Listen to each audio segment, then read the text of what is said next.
দিন 15 আগে আমরা মন্দারমণি ঘুরতে গিয়েছিলাম। হঠাৎ করেই প্ল্যানটা হয়েছিল, বলে না কথায় আছে উঠলো বাই কটক যাই, সেরকমই আমাদের হঠাৎ করে প্ল্যানিং হলো যে মন্দারমণি যাব। সামার ভ্যাকেশনও শেষ হয়ে আসছে, সেই জন্য বেরিয়ে পড়লাম। আর পৌঁছতে পৌঁছতে 10টা প্রায় 10টাই বেজে গেছিলো। তো এই জাস্ট হোটেলে চেক ইন করে এই ফটোটা তুললাম। তারপর এখন বাজে রাত 11টা। রাত 11টার সময় আমি এসে মন্দারমণিতে স্নান টান করলাম। দেখো, কারণ আমরা বেরিয়েছি দুটো বাজেনি তখন, ঠিক আছে? তো আমরা বেরিয়েছি তখন 2টো বাজেনি, কিন্তু আমরা পৌঁছেছি রাত 10টায়। ফ্রেশ হলাম, দেখো খাবার রয়েছে টেবিলে।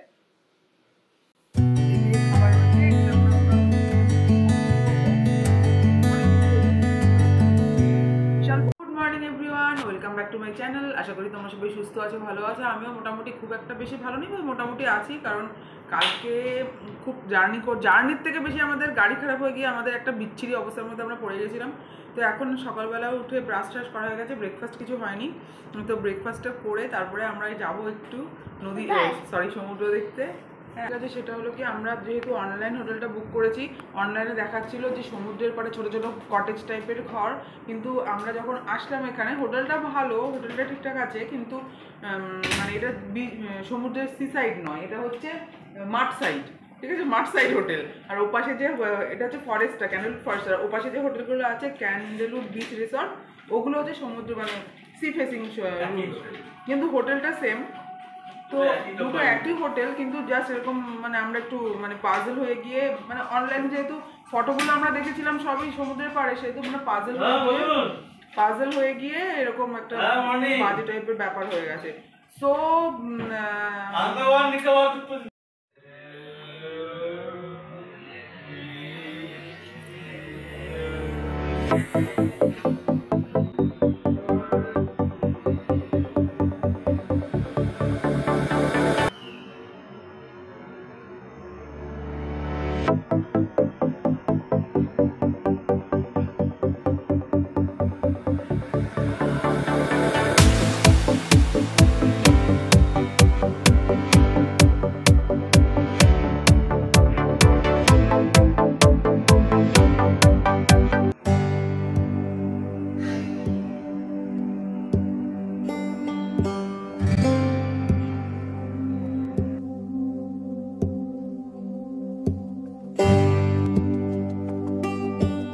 অনেকদিন পর বাড়ির চার দেওয়ালের বাইরে বেরোনোর মজাটাই আলাদা। মনটা বেশ ফুরফুরে লাগে আর কি। মানে মানুষ কখনোই একঘেয়েমি জীবনের সঙ্গে সহমত না, তার জীবনে সবসময় যেন একটা তারতম্য ঘটলে খুব ভালো হয়। এই জন্যই মানুষ একটু চেঞ্জে যায় আর কি। সকালে ব্রেকফাস্ট করে, সকাল আর তখন নেই, বেশ ভালোই রোদ উঠে গেছে, 10টা-11টা বেজেই গেছে। আমরা বেরিয়ে পড়েছি সমুদ্রকে এনজয় করার জন্য। যতবারই সমুদ্র দেখি না কারো, ততবারই যেন সমুদ্রকে নতুনভাবে দেখি, নতুনভাবে মনে হয়।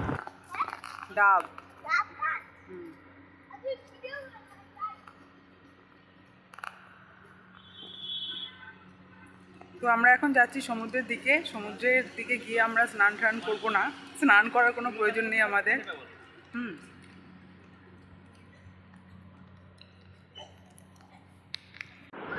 রাস্তাটা জাস্ট ক্রস, মানে আমরা এপাশের হোটেলটায় ছিলাম ক্যান্ডেলউড ফরেস্ট, আর ওপাশে হচ্ছে ক্যান্ডেলউড বিচ রিসর্ট। তো আমরা যা মাঝখানে একটা রোড, ওটা ক্রস করে ওইদিকে মানে সমুদ্রের কাছে যাচ্ছে আর কি, হেঁটে হাঁটছি। বেশ ভালোই লাগছে, চারিদিকে গাছপালা তো থাকেই, হোটেল যেভাবে সাজানোর দরকার সেরকমভাবে তো সাজাবেই, মনোরম পরিবেশ। আর সকালের দিকে সমুদ্র এত উত্তাল ছিল, মানে জোয়ার ছিল, যে আমরা সমুদ্রে কিছুতেই নামতে পারছিলাম না। যদিও স্নান করবো না, কিন্তু পাটা ভিজিয়ে বেশ ফটোশ্যুট তো করাই যেতে পারে। স্নান করতে আমার একটু আপত্তি সমুদ্রে, আমি স্নান করতে ভালোবাসি না, একটু এক্সেপশনাল আমি। তো এগিয়ে যাচ্ছি সমুদ্র থেকে, ওই দেখো সামনেই দেখা যাচ্ছে সমুদ্রটা। তো ওখানে গিয়ে কিছুক্ষণ সামনে বসবো, বসার পর আমরা তারপরে একটু জলটা কমলে, মানে একটু বালি দেখা গেলে, পুরো মানে পার অবধি জল চলে এসেছিলো, তো পাথর অবধি, মানে সেই জন্য আমরা একটু জলটা, যেহেতু বালিটা যতক্ষণ না দেখা যাচ্ছে ততক্ষণ আমরা নামিনি।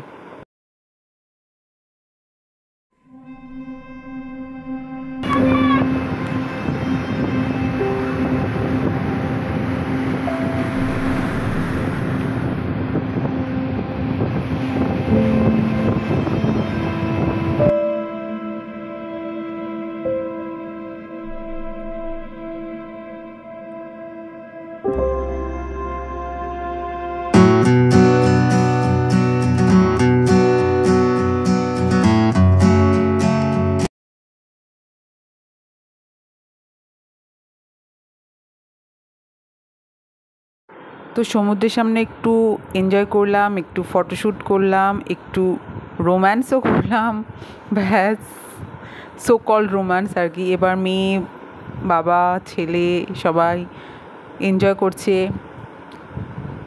সমুদ্রে জলটাকে ফিল করছে আমার ছোট্ট 5 বছরের ছেলে।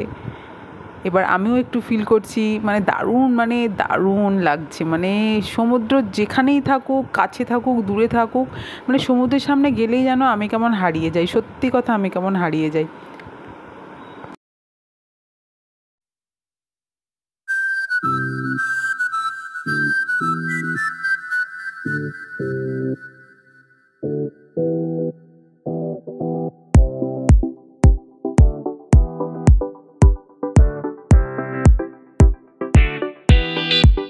এটা হলো সেদিনই রাতের সিন। রাতে আবার বিচ সাইডে যাওয়ার জন্য আমরা প্রিপেয়ার হচ্ছি, পৌঁছেও গেছি, বসে বেশ মিউজিক এনজয় করেছি অ্যান্ড খাওয়া দাওয়া। রাতের সমুদ্র আর চাঁদের কম্বিনেশনটা জাস্ট ওয়াও ছিল। আমরা খেয়েছিলাম তন্দুরি চিকেন অ্যান্ড তন্দুরি আলু। এই হোটেলটা আমরা স্টে করেছিলাম, আর ইন্টেরিয়ারটা খুব সুন্দর ছিল বলে একটা পিক নিয়েছিলাম। বাই।